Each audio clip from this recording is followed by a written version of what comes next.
మీరు ఎందుకు ఇన్ని ఇయర్స్‌లో చాలా తక్కువ సినిమాలు అసలు అంటే 2013లో కెరీర్ స్టార్ట్ చేసి 2025 వచ్చినప్పుడు ఓన్లీ 8 సినిమాలు మాత్రమే ఎందుకు? ఒకటి నా ప్రయత్న లోపం కూడా కొంచెం ఉంది. ప్రయత్నం లోపం ఇన్ ద సెన్స్ ఎలాగా? ఎలాగంటే ఇప్పుడు ఫర్ సపోజ్ ఇప్పుడు సినిమా అవుతుంది కదా!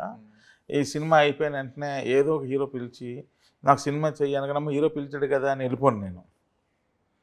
హీరో పిలిచాడు కరెక్టే, కథ ఏది? అర్థమైంది కదండి. ఏదో కథ ఎక్కించేద్దాం ఇలా చేయలేను నేను, నా వల్ల కాదు అది. నేను చేయలేను అలాగా.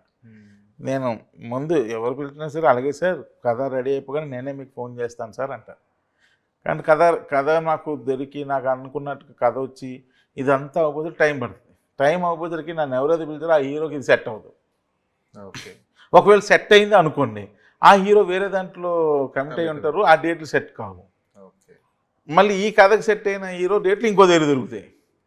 సో అటు జంప్ అవుతుంటాను, ఇలా లేట్ అవుతుంటుంది. ఇప్పుడు ఎలాగంటే కొంతమంది ఉంటారు, ఇది అవగానే పలానా హీరో పిలిచాడు కానీ టక్కని వెంటనే స్పాట్లో ఆ హీరో దగ్గర పాయింట్ ఏదో తీసేసుకొని టక్కని చేసేసి అది క్లోజ్ చేసేసి అది నేను చేయలేను. ఓకే. అంటే ఆ వర్కింగ్ స్టైల్ నాకు రాదు. వెంకటేష్ గారి సినిమా అలాగే మిస్ అయిందా అయితే? వెంకటేష్ గారి సినిమా కథ గురించి చాలా రోజులు కూర్చున్నాం సార్. చాలా బాగా చేసాం, సూపర్ కథ. ఇప్పటికీ నేను చెప్తున్నా, వెంకటేష్ బాబు కోసం చేసిన కథ సూపర్. ఆ రోజుకి సూపర్ కథ. క్లైమాక్స్ ఒక్కటే బాగాలేదు, నాకు నచ్చట్లేదు, ఆయనకి నచ్చట్లేదు. క్లైమాక్స్ గురించి ఇంచుమించు 3-4 నెలలు తంటాలు పడ్డాం. కానీ ఎన్నిసార్లు తిరిగినా క్లైమాక్స్ మళ్ళీ అక్కడికే వస్తుంది, ఎన్నిసార్లు తిరిగినా అక్కడికి వస్తుంది. ఇది కాదని ఎంత అంటే ఇంకా దానికి ఇంకా ఆల్టర్నేట్ లేదు, ఎన్ని రకాలుగా ఆలోచించినా సరే.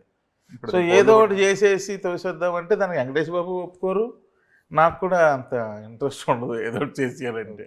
అంటే ఇప్పుడు మరి ఆ క్లైమాక్స్ కోసం అని చెప్పేసి హోల్డ్లో పడిపోయింది అంతేనా? ఇంకా అప్పుడు ఆగిపోవడానికి కారణం అది. ఓకే. బట్ ఇప్పటికి కూడా ఇప్పుడు అది వర్కౌట్ అవ్వదండి.